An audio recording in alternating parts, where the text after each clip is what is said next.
म्हणजे याच्यातला third. Find two numbers whose sum is 27 and product is 182. एक गोष्ट लक्षात ठेवा, जेव्हा जेव्हा आपण क्वाड्रॅटिक सॉल्व्ह करू त्यावेळेस सिंगल व्हेरिएबलच वापरायला शिका.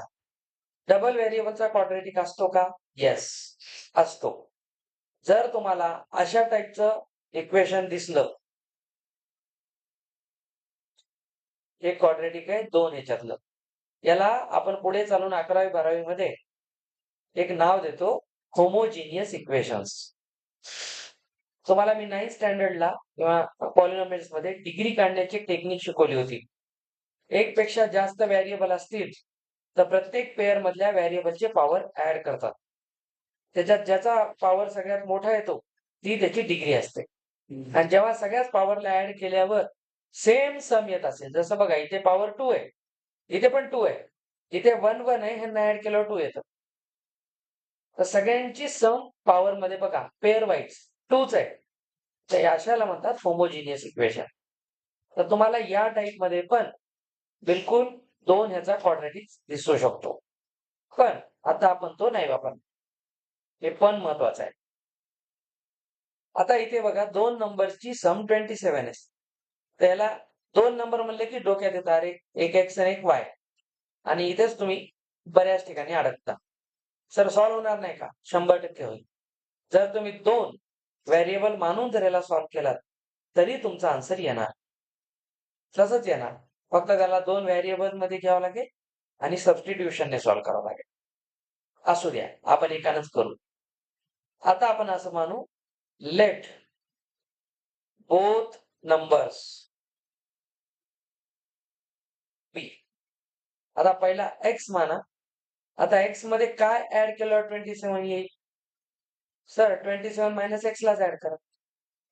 तर कधीही एका व्हेरिएबल मध्ये ठेवण्याची सोपी पद्धत ही असते. तर हे 2 नंबर आहेत. आता कंडिशन काय? त्यांची सम वापरून आपण हे बनवलं. आता प्रोडक्ट दिले. तर first number into second number, त्यांचा प्रोडक्ट किती आहे? 182. झालं, काम इथपर्यंतच असते. पुढचं काम फॅक्टरायझेशन आहे. 27x minus x square minus 182 is 0. याला माणसात आणा. आलं स्टँडर्ड फॉर्म? नाही अजून. लिडिंग कोएफिशियंट निगेटिव्ह आहे, तर याला तुम्ही -1 ने मल्टिप्लाय करा, तर हे सगळ्यांचे साइन रिव्हर्स होऊन जातील. संपलं. आता हे क्वाड्रॅटिक तयार झालं. 182 चे फॅक्टर 27 आणायचे. कोणते येतात?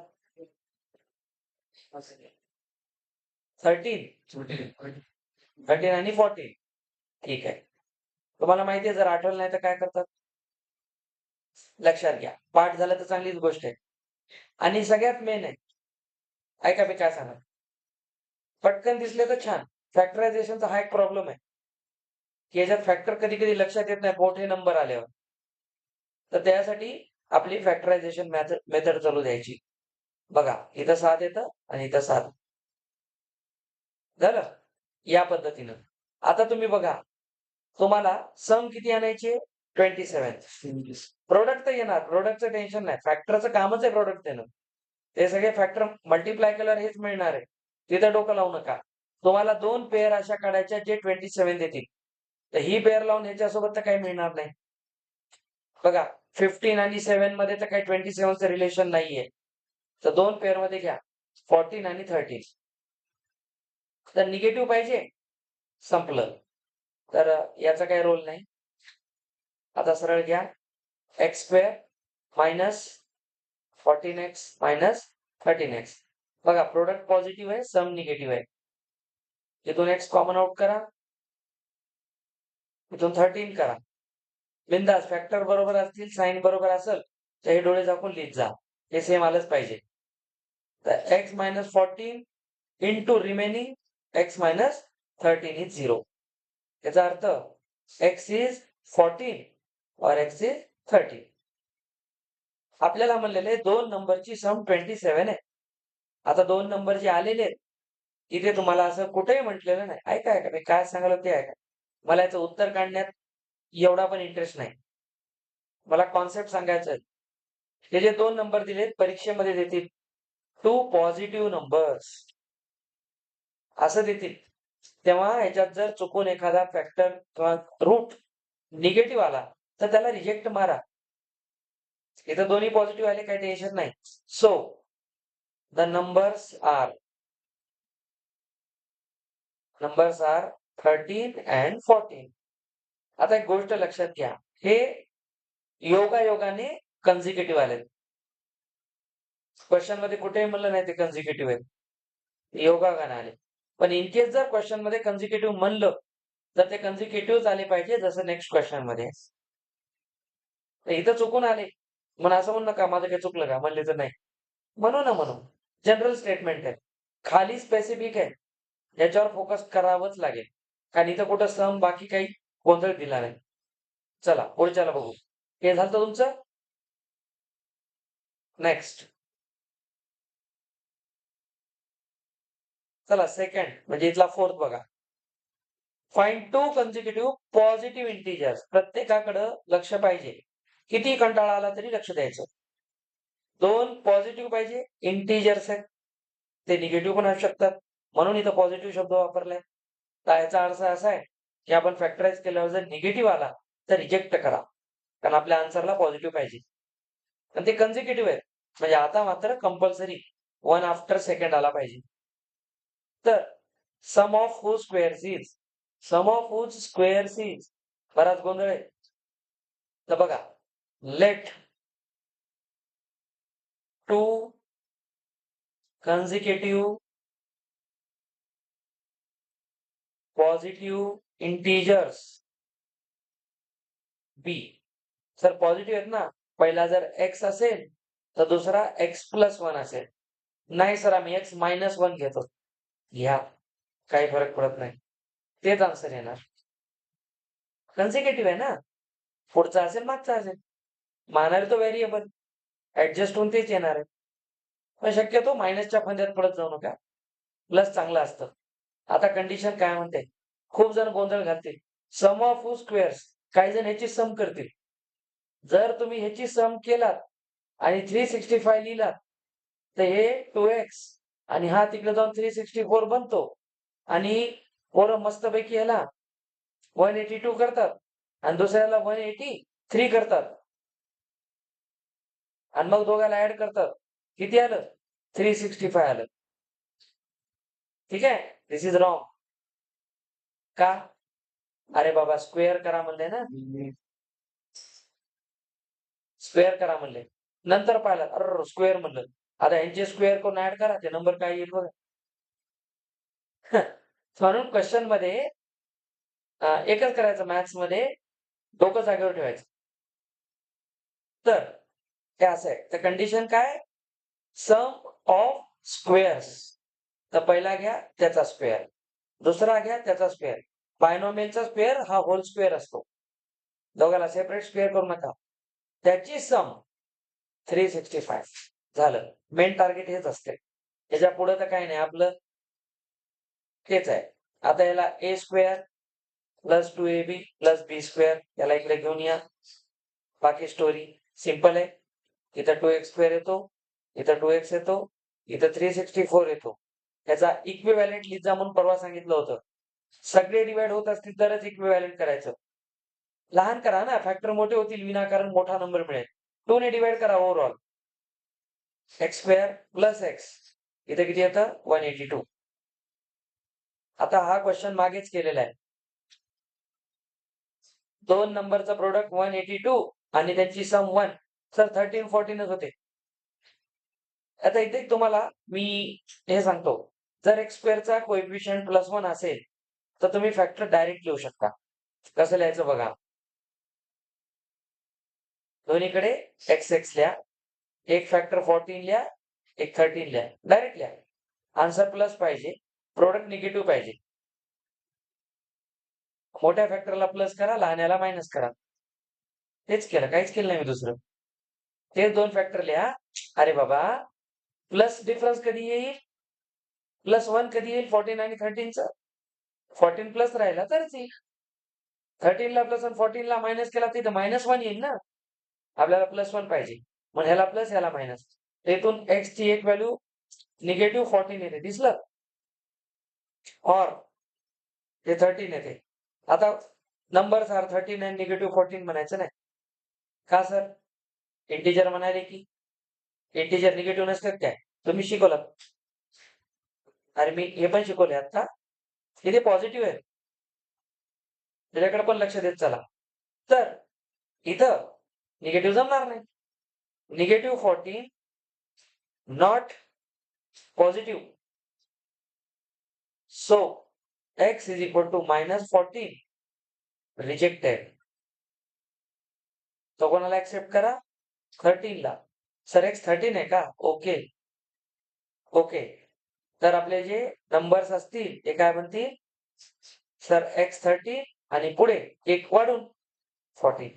सर आम्ही इथं मायनस घेतला असता x -1 तर तुमचा x 14 आला असता, 13 निगेटिव्ह आला असता. आणि मग तुम्ही 1 ने कमी करून त्याला 13 केला असता. कसंही करा, ऍडजस्ट होते. हीच ब्युटी आहे मॅथमॅटिक्सची आणि अल्जेब्राची त्यातल्या त्यात जास्त. फक्त एवढं आहे की नीट घ्यायचं. कन्झिक्युटिव्ह म्हणलं तर कन्झिक्युटिव्ह घ्यायचं. सर आम्ही जर असं केलं, बघा तुम्हाला पटते काय? सर आम्ही 2x + 3 घेतला आणि 2x - 2 घेतला. कन्झिक्युटिव्ह. तरी तुमचा आन्सर हीच आहे ना? तुम्ही कोणतेही दोन घ्या, मला काही फरक पडत नाही. सर नाही, आम्ही असं करतो, एक x -1 घेतो आणि त्याचा कन्झिक्युटिव्ह +1 करून x घेतो. तेच आहे. तुम्ही कुठूनही फिरून या, गाडी तिथेच येणार. आन्सर 13 14च येणार. छान. कळलं इथपर्यंत? टेक्निक्स कडे लक्ष द्या, आन्सर कडे नाही. आन्सर तर गाईड मध्ये भेटते. आता 5th क्वेश्चन आहे. Altitude of right triangle. तर बिलकुल एकदम राईट काढायचा. एक राईट ट्रायंगल घ्या. फिगर का काढायची? आपल्याला काय म्हणायचे ते लक्षात येते. एक राईट ट्रायंगल. त्याची अल्टिट्यूड कोणती आहे? सर ही किंवा ही. सर याला तर बेस म्हणतात, हाईट म्हणत नाही. अरे याला फिरवलं किती हाईट होते? तसं काय नसते. कोणालाही बेस आणि कोणालाही हाईट म्हणता येते. प्रश्न असा आहे, altitude 7 centimetre less than it's base. असं करा, बेसला x म्हणा, तर अल्टिट्यूड 7 ने कमी. कोणापेक्षा? बेसपेक्षा. 7 - x करू नका. सगळ्या गोष्टी महत्वाच्या आहेत. एक एक गोष्ट महत्वाची आहे. 7 सेंटीमीटर लेस दॅन कोणापेक्षा कमी आहे? x पेक्षा. हायपोटेन्यूज 13 आहे. झालं? तर असं समजा, let base be x centimetre. तर altitude x - 7 centimetre. Hypotenuse 13 centimetre. Sir कसं रिलेट करावं? पायथागोरस. राईट अँगल ट्रायंगल दिला त्यासाठी. कारण इक्वेशन तर बनवायचंय. आता क्वाड्रॅटिक इक्वेशन बनण्यासाठी सगळ्यात बेस्ट कोण आहे? पायथागोरसच आहे. कारण ते स्क्वेअर बद्दलच बोलतं. तर काय सांगते Pythagoras? Base square plus height square is hypotenuse square. संपला प्रश्न. I square IA square -2AB plus B square. 13 चा 169 इकडे घेऊन या, त्याला 0 करा. तर बघा, 2x स्क्वेअर -14x -120. 120 होते का बघा? छान. Is equal to 0. काय झालं? कसं काय?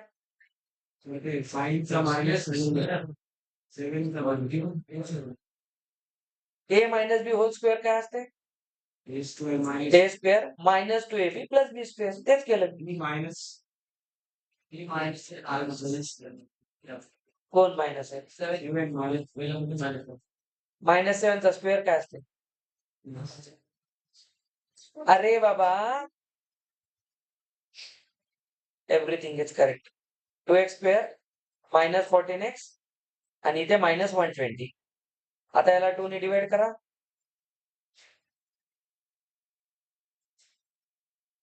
ठीक आहे.